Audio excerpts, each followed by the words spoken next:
Vice-présidente exécutive Madame Vestager et le commissaire Thierry Breton sur la logique d'ensemble du paquet et sa dimension économique. Puis, juste après, une deuxième conférence de presse avec Mme Kyriakides, Johansson et Valéane sur les recommandations et orientations plus spécifiques adoptées aujourd'hui par la Commission. Just a technical reminder for all of us and for you in particular, dear colleagues. As you know, we've introduced a new system to manage these press conferences. We will continue to pass you the floor. When we give you the floor, your name will turn blue on your screen. You press the speak button.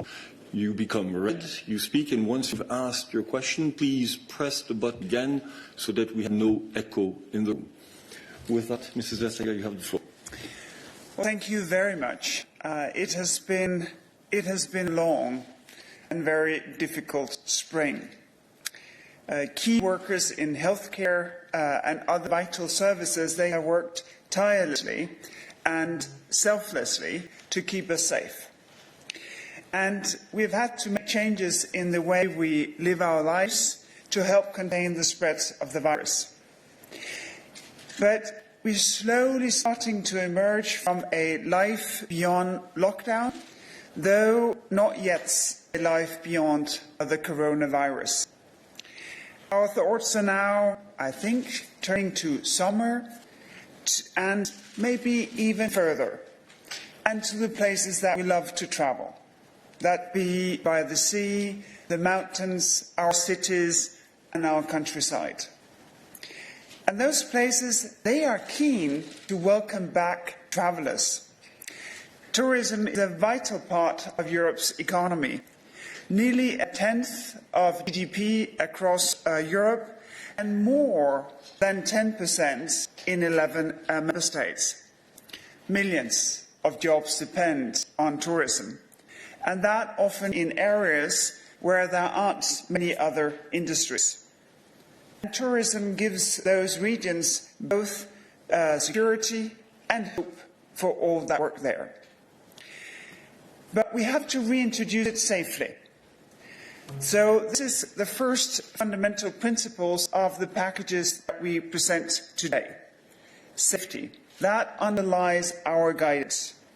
And that means taking gradual, careful steps to help travel restart in line with what science tells us.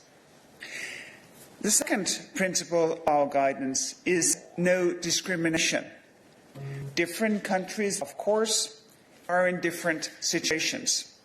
But we need to treat Europeans equally. And we all share that responsibility, governments and businesses, workers and travellers.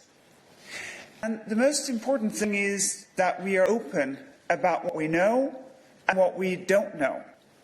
This is the only way for travellers and businesses to take informed decisions. And obviously, no one should travel if feeling sick or having symptoms. We need to work together to keep travel safe as Europe starts to cross borders again. And that is why the European Commission has adopted this package of guidance and recommendations today to coordinate a safe return to travel and tourism this summer. The package is built on joint European roadmap towards lifting containment, and it's about coordinating, not replacing the work that is being done by businesses, by national and local governments all over Europe. We've seen all kinds of innovative ideas to help tourism recover. That could be phone numbers, websites like in Greece, Germany or Austria that inform tourist businesses about how to operate safely, or the project in Lithuania and Slovakia that allows customers to buy vouchers to support their favorite pubs and restaurants. And there are bound to be more good ideas to come. So our guidance doesn't try to prescribe exactly what governments and businesses should do. Instead, it's about coordinating the steps that are taken throughout Europe so that travellers and workers can feel confident and safe. There are 4 vital areas that our guidance addresses. This is to enable tourism in a safe way this summer. Obviously, travel, border, health and vouchers. First, we need carefully reopen borders within Europe. So we have adopted guidance for member states on a gradual, coordinated lifting of restrictions on the free movements in Europe. Second, people need, of course, to be able to travel between European countries. So we're giving guidance on how to gradually reopen transport links without risking the health of travellers or transport workers. Third, travellers and workers, they need to know that the places that tourists visit, that they are safe. Hotels, restaurants, beaches, other tourist sites, they need to be run in a way that minimises the risk of passing on the coronavirus. So, with the help of the European Centre for Disease Prevention and Control, we put together health and safety guidance with concrete examples that explains how to operate these services in a safe way. And finally, we do not get very far if businesses like hotels and airlines, they have gone out of business. And yet, a lot of these businesses, they are feeling an intense strain. They're caught between the need to refund cancelled trips and the reality that new bookings are still very thin on ground. The starting point here is that European consumers have a right to a cash refund if that is what they want. Full stop. Many companies have come under pressure, and this liquidity crunch would be less severe if customers accepted vouchers instead of cash refunds. So today we adopt a recommendation on how to make these vouchers more attractive for consumers to accept. At the same time, many more companies are in a situation where liquidity is very tight. On 19th March, we adopted the temporary framework for state aid, which allows member states to provide liquidity support very quickly, very simply. And many governments now all over Europe have stepped in to help companies, also in the tourism industry, to help them mitigate the crisis with a lot of liquidity. Today's guidance can give a chance of a better season for the many Europeans whose livelihood depends on tourism, and, of course, for those who would like to travel this summer. But that will only work if each and every one of us do our part. In the last few weeks, we have all gotten used to the idea that the health of our whole community depends on our responsible choices, but also that there are different and justified recommendations in member states that we should respect. For instance, on whether and where to use face masks, or how many meters is considered a safe distance between travellers and guests in restaurants. And when we begin to travel again, we need to keep that in mind, that there are differences and they are justified. To keep that in mind, we need information, and that will be my last point. And in order to have information, the Commission is coordinating work with member states to make sure that, for instance, voluntary contract tracing apps work well and respect our privacy, and indeed that they will work across Europe. The Commission has also decided to set up a website with an interactive map so that Europeans have the confidence to travel, knowing what is happening in the countries that they are visiting. Of course, this is not going to be a normal summer, not for any of us. When we all work together and we all do our part in the ways the Commission is setting out today, then we don't have to face a summer struck at home or a completely lost summer for the European tourist industry. Thank you. Thierry? Thank you very much, Margaret. Le 10 mars, dans cette salle, nous présentions, vous vous en souvenez sans doute, une nouvelle stratégie industrielle pour l'Europe. C'était 3 jours avant que l'Organisation mondiale de la santé ne déclare l'Europe le nouvel épicentre de la pandémie. 2 mois plus tard, la crise du coronavirus n'a pas diminué l'importance de mettre en œuvre cette stratégie. Au contraire, elle renforce la nécessité de définir ensemble et de bâtir une économie plus verte, plus numérique, plus résiliente. Et ça vaut évidemment aussi pour le secteur du tourisme.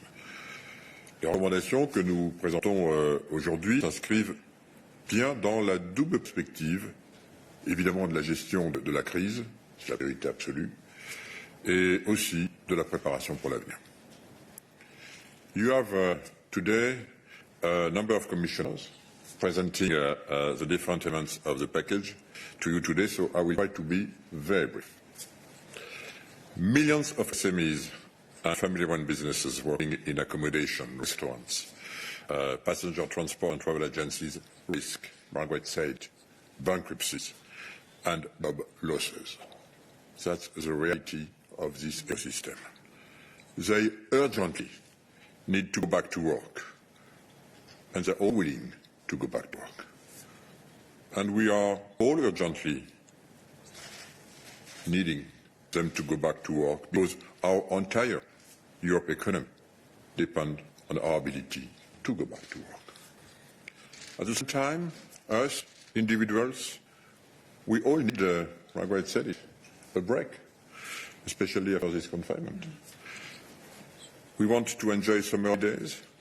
We would like to see our families and friends, even if they live in another region, in another country. This is the case for you and for me, Margaret. But we want to be able to do so while staying healthy and safe. Because we know that the virus will stay with us for some time. It's a difficult balance to strike. There are no simple answers, and we won't find them all today because this will be an ongoing process. Without going into the details that Margaret already outlined and my colleagues will expand on, I would like just to emphasize a few points. First, we cannot prescribe when country A, for example, or B decides to open up for tourism.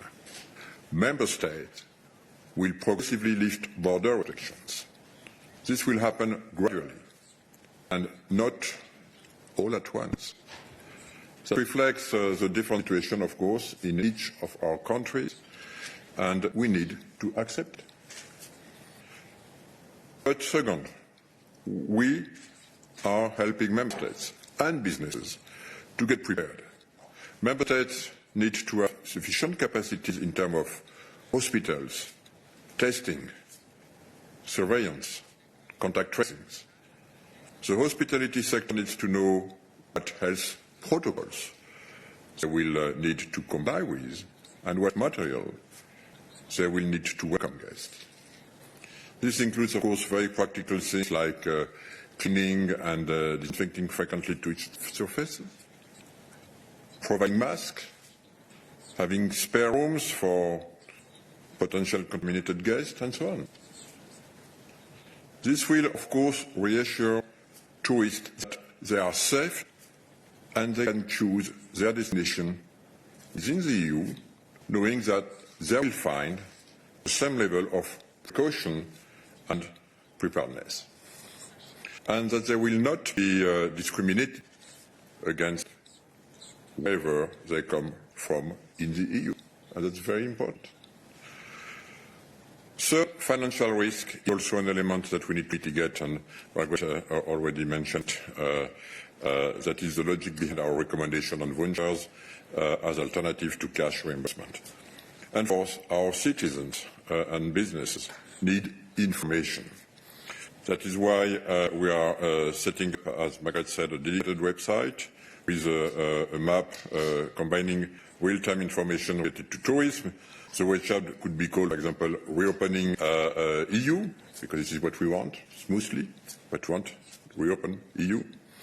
And this will also help businesses draw inspirations from innovative solutions found by others. Because ultimately, to manage this virus, Europe needs creativity. We have seen that innovation and responsibility among the many businesses that have converted, for example, their production lines to produce masks or ventilators. And we are starting to see that innovation among small restaurants and hotels owners, as well as towns all over Europe. Beyond managing what will remain a difficult 2020 summer season, we need to start preparing the future. As far as all other industrial ecosystem, the recovery will have to be green, digital and resilient. We need to work collectively, EU institutions, the industry, regions and cities, stakeholders, on how to achieve this, learning from the crisis, paying particular attention to SMEs, anticipating new trends and consumer patterns related to it. Therefore, we will organise a European Tourism Convention to start designing the European tourism of tomorrow and start preparing a roadmap for a sustainable, innovative and resilient European tourism ecosystem. In other words, a European agenda for tourism 2050, so that we will emerge, hopefully, stronger from this crisis. Thank you. Thank you very much to both of you for your introductory remarks. We now move to questions. I'd just like to remind everybody that for this press conference we have 8 languages available: German, English, French, Italian, Danish and Spanish. You can select the audio channel just above the video screen in front of you. So we now move to Oliver Grimm for the first question. Oliver, we give you the floor. Go ahead. Do you hear me? Absolutely. Do you hear me? Oh, super, wonderful. Hi. Oliver Grimm with your newspaper, Die Presse. Short question to Vice President Vestager. You mentioned the issue of compensation for travelers whose holidays were cancelled. We heard yesterday from your services that about 12 member states are already in breach of the current consumer protection law, and that there might be more member states. My question is, do you intend to start infringement procedures against these countries, against these member states? And if so, would these be expedited, speeded up procedures, given that this is money that is very important to families all over Europe? Families that might have lost their jobs in the meantime, and who need basically every euro to get along, who can't actually be satisfied with a voucher for a holiday they probably couldn't take anyway. Thank you. Well, that is exactly why we insist that each citizen have a right here, because we cannot judge on the economic situation of the individual. If you have lost your job, if this is your entire holiday budget for traveling that sits in these tickets that you cannot use anymore, then you would need to have the refund. And this is why we say this is your right, full stop. At the same time, there is a liquidity crunch. If one can afford to take a voucher or would like to support businesses by taking a voucher, well, this can be made attractive. That can be that you, for instance, if you don't use it within a year, that you can redeem it and have cash back, that it's a very flexible voucher, that you maybe get an additional service on top of taking the voucher. There are a number of different ways to do that. If a member state wants to guarantee the voucher, obviously we stand ready to process such a scheme. As of today, we have taken the Commission decision to this. Letters will be sent to the member state who are in breach of this very fundamental principle. So these letters, they are going off as we speak. Thank you. Thank you. We now move to David Carretta, Radio Radicale. Yes, hello. Can you hear me? Yes, we can. Okay. Thank you very much. David Carretta, Radio Radicale. Sorry to insist on the issue of passenger rights, because you are not opening an infringement procedure, if my understanding is right. You are just sending letters. So, in this moment, the airlines are benefiting from state aids. My question is quite simple. Is the liquidity problem of airlines company more important than the liquidity problem of households? Because that's the impression that we received from the attitude of the European Commission and some member states if the European Commission does not act immediately on that issue. Une deuxième question pour le commissaire Breton à propos des frontières. Il n'y a pas de recommandation scientifique du Centre européen de contrôle et prévention sur le maintien des contrôles aux frontières, ou les frontières fermées, parce qu'en fait elles sont fermées. Et là, au début vous avez dit il ne faut pas fermer les frontières, et maintenant vous dites il faut les ouvrir tout doucement, progressivement, etc. Mais sur quelle base scientifique vous dites ça? Pourquoi vous dites pas simplement les frontières ne sont pas utiles pour combattre le virus? Merci. Well, on the first question, I'm terribly sorry that was unclear.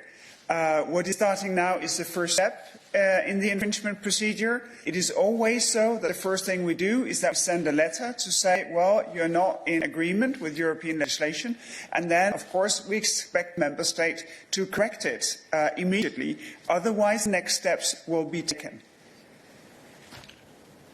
Thank you.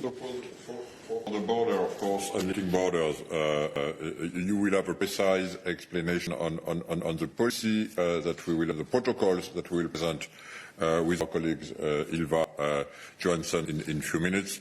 But you know, first we need to understand that, of course, we have the borders, and restriction on travel should first be lifted in areas with a continuously improving epidemiological situation and where sufficient capabilities are in place in terms of hospitals, as I said, testing, surveillance and contact tracing capacities.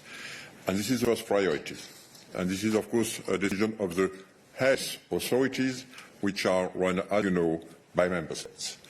But secondly, and of course, we will try, of course, as we said, to coordinate all this, and my colleagues will be much more vocal on this. But the second thing I wanted to mention is obviously you're right, in a sense. There is no border for the virus. And this is why we will always prefer to see zones, areas, regions, where, of course, you may see an evolution or different evolution of the pandemic, and then, of course, to treat these regions the way that should be treated. And this is, of course, what we will recommend more and more, to look at regions instead of looking at countries. But I repeat, decision in both cases will have been taken by local health authorities. Merci beaucoup. Nous passons maintenant à Lotte. I'm not sure to pronounce the family name correctly. I think it's Danish. Can you hear me? Yes, we can hear you, Lotte. Can you hear me? Yes, go ahead. Okay, I'll take the chance and ask the question in Danish for Margrethe Vestager. Margrethe, til det land, du selv kender bedst, Danmark, som har forholdsvis fine coronatal, og andre lande står i samme situation. Din anbefaling der er til et land som Danmark, at man åbner grænserne så hurtigt som overhovedet muligt, og vil din anbefaling være, at man åbner grænserne først til nabolande, eller kunne det for eksempel også være til andre lande, der ligger længere væk, for eksempel Grækenland, som også har forholdsvis fine coronatal? Tusind tak, Lotte. Det er ikke min anbefaling, det er kommissionens samlede anbefaling. Vi har drøftet det i dag på kommissionens møde, og vores anbefaling er, at grænserne de bliver åbnet. Som Thierry Breton lige sagde, jamen så kan der være ting, hvor man skal sige, at vi bliver selvfølgelig nødt til at have kapacitet. Vi skal have vores sundhedsprotokoller på plads, så vi ved, hvordan vi gør. Men vores anbefaling er, at grænserne bliver løftet for lande, der har et nogenlunde ensartet tryk, hvor man kan forsvare det sundhedsmæssigt. Og så vidt jeg husker, helt tilbage, grænserne blev lukket, så sagde også de danske sundhedsmyndigheder, at det ikke er et sundhedsmæssig begrundelse, der holder grænserne lukket. Så vi håber selvfølgelig, de bliver åbnet hurtigst muligt, fordi det er en fundamental ting for europæere, at man har fri bevægelighed på tværs af grænser.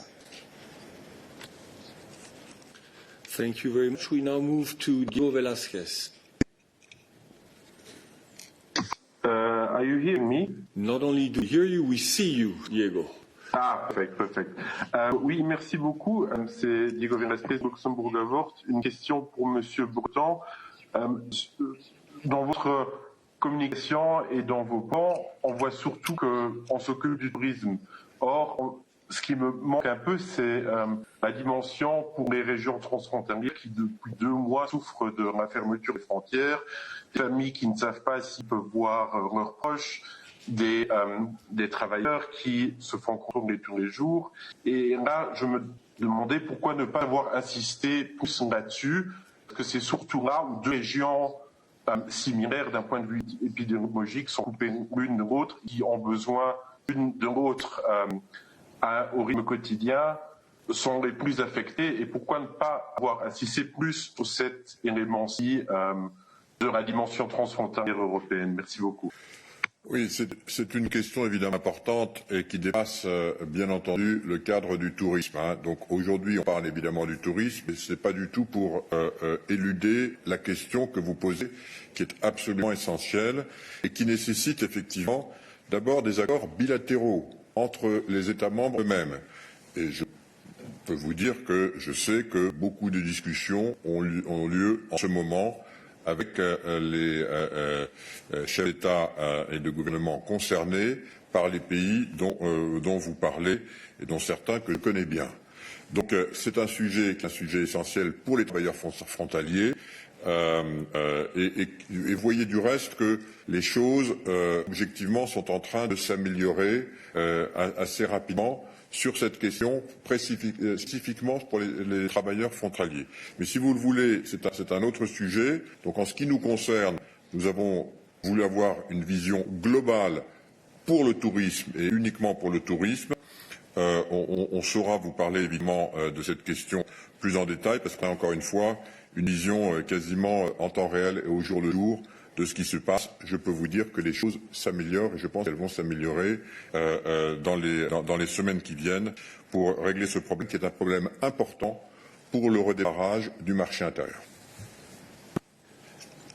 Merci. Et pour rappel, Diego, la Commission a fait toute une série de propositions en ce qui concerne la levée des mesures de confinement, le passage des frontières pour les travailleurs transfrontaliers, etc. Le paquet qui est adopté aujourd'hui concerne spécifiquement l'activité touristique, mais ça ne veut pas dire que nous ne sommes pas occupés des autres dimensions du problème. Nous passons maintenant à Thomas Millerina. Thank you very much. Thomas Miglierina, Swiss Television. Some people like to go on holiday because of crowds. And some regions of Europe, certain beaches, certain islands, they actually cater to this kind of people who like big crowds. Now, I don't mean to criticize, but I was reading your documents, and halfway through it, my will to go on holiday was lost if I was this kind of person. So I wonder whether you're considering this kind of psychological impact, especially for this kind of tourism, if you have something to say to this. Well, you actually, first and foremost, you're welcome to criticize, so don't feel sorry about that. But I think you're right to say that if you travel for crowds, this will be a very difficult summer. I think still in every member state, they would say only so many people can come together until end of maybe August. You shouldn't have big gatherings.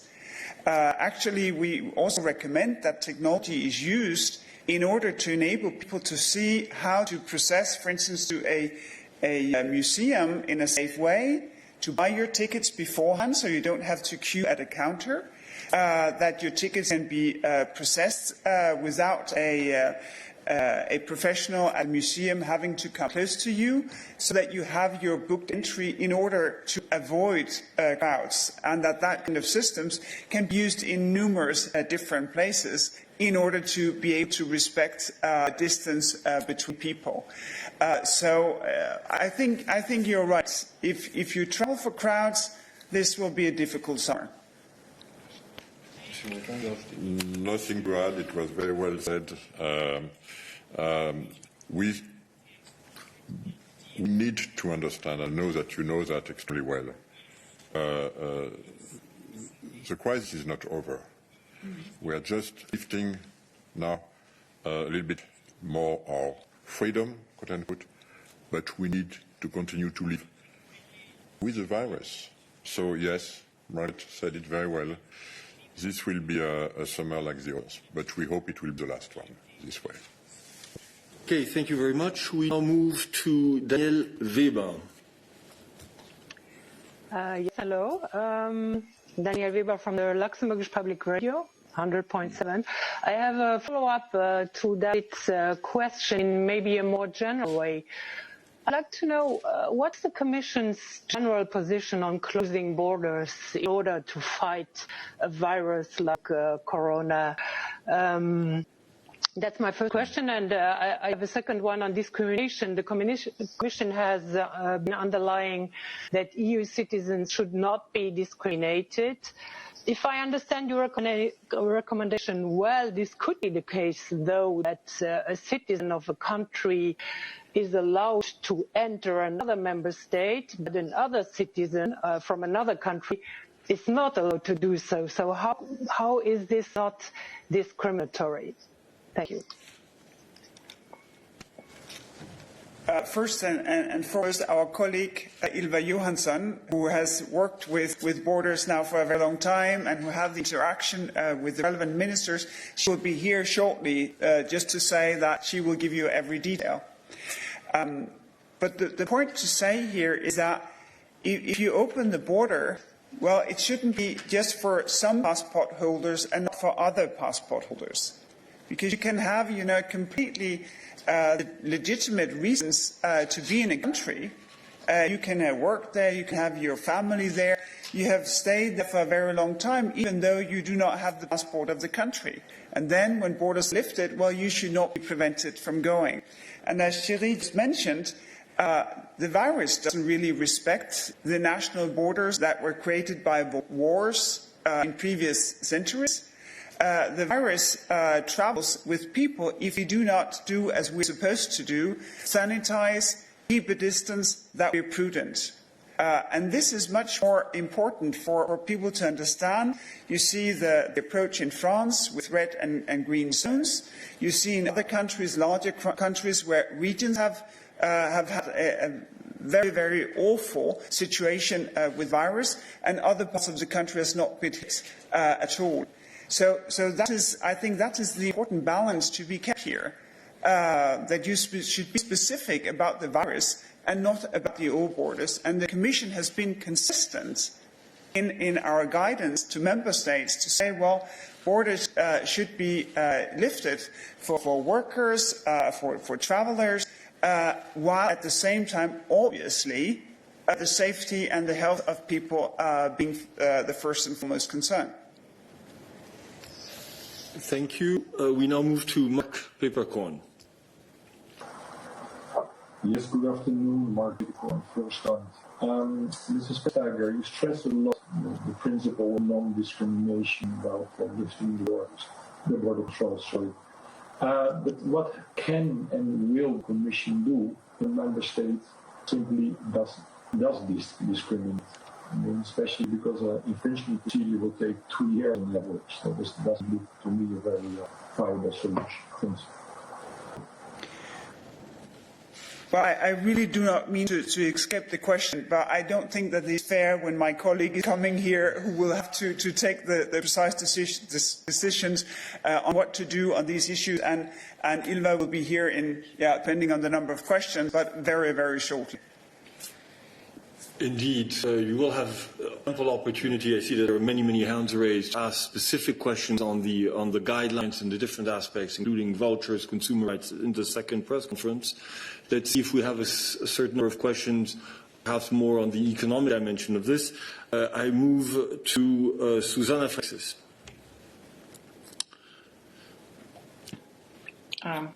Thank you, but I still have a question on vouchers, actually. I would like to understand, if a company decides that it will only give this money back to a customer, for instance, in 2 years' time, is it still okay? That's my concrete question. And you're saying that, of course, we cannot have crowds, but should we expect crowds inside planes? Because we don't see here, or at least I don't see here a clear recommendation for empty seats. So I would like to understand for aviation, what is your recommendation? And just one last question, because we saw Greece suggesting that actually passengers or tourists should be tested 74 hours earlier the traveling, and we don't see any kind of recommendation in this sense. So this is something that for the Commission is totally not feasible. Thank you. Well, let me give you short answers just as a precursor to my colleagues who will be coming here. First, in 2 years' time, that's not what is supposed to happen. If you want to have your money back, when you have the right to get your money back, that's the first thing. Second, on airlines, we give the guidance as to how, from a health point of view, that you can still fly safely, where you cannot observe distance, that you then use different kinds of protective equipment, masks in particular, and of course that you use the ventilation system to its utmost use. On the question of testing at borders, what we have learned from the health professionals in this case is that you do not have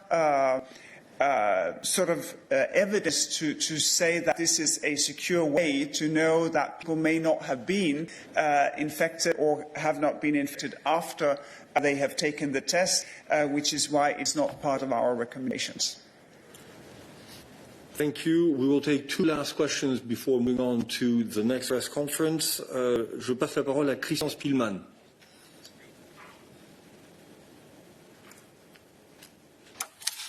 Oui, bonjour.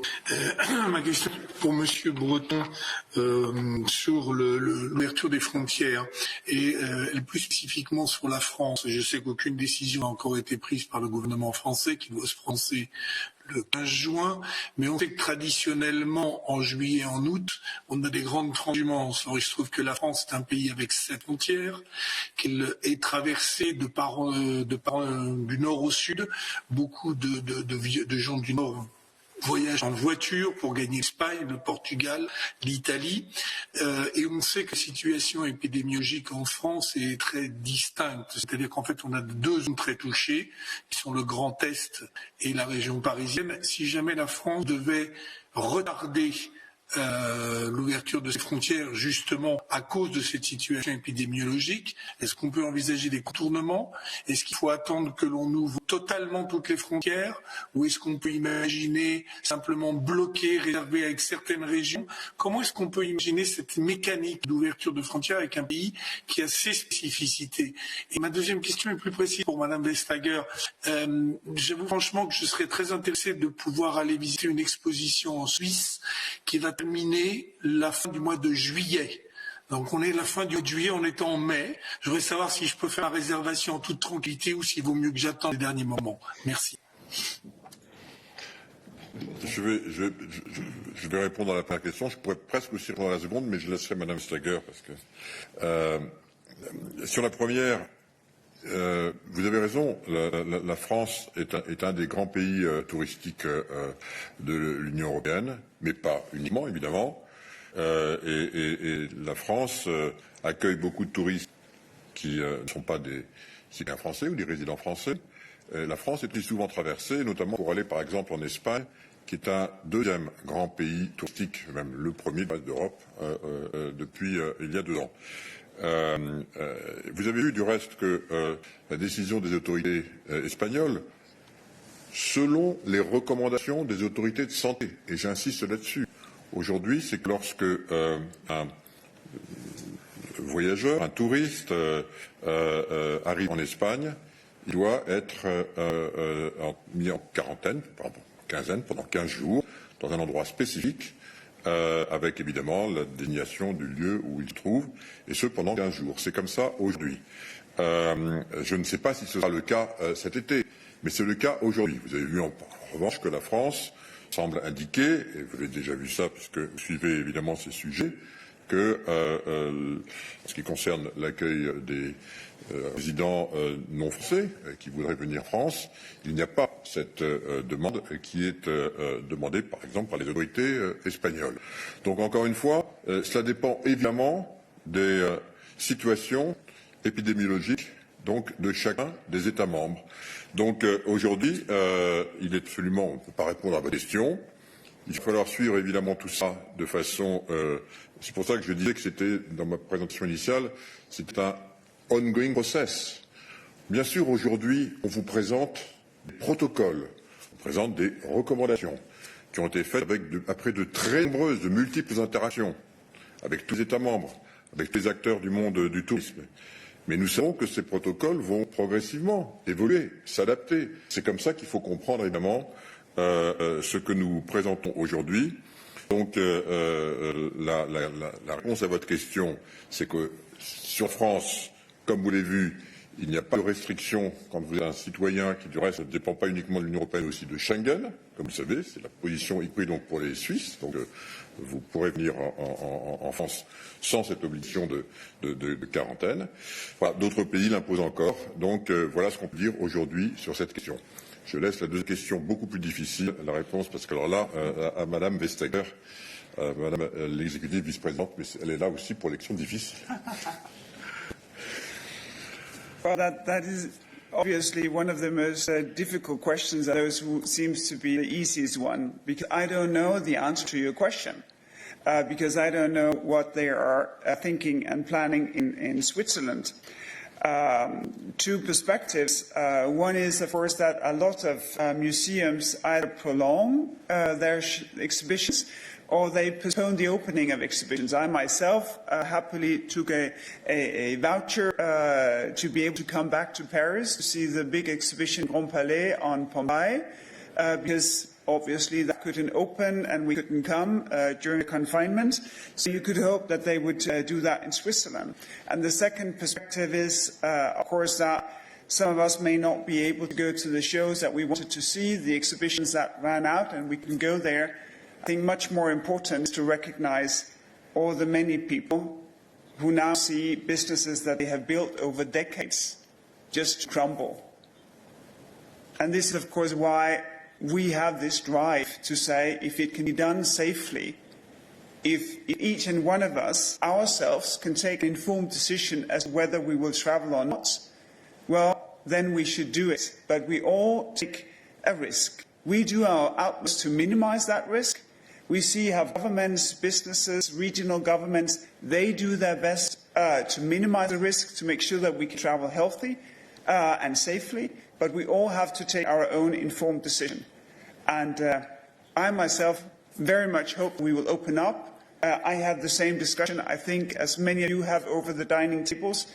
Can we go this summer? Where can we go this summer? Because after this confinement, we need a break. And all the many, many people working in tourism, they are eager to welcome us back. Thank you very much. We'll take one last question from Veronika Filitz from ORF. Veronika, press your microphone. You have muted on your side. Okay. Then, if that doesn't work, we will take one last question from Paola Tama. Hello, can you hear me? Yes. Go ahead, Paola. Hi, thank you. My question for Vice President Vestager: to which countries has a letter of formal notice been sent of infringement of passenger rights, please? Oh, I am sorry. I should have brought that list. I don't know. We can provide you with information about this question after this press conference. Okay, thank you very much. Thank you to both our members of the college for their presence today. We now move to the second press conference, so stay tuned. Thank you. Thank you.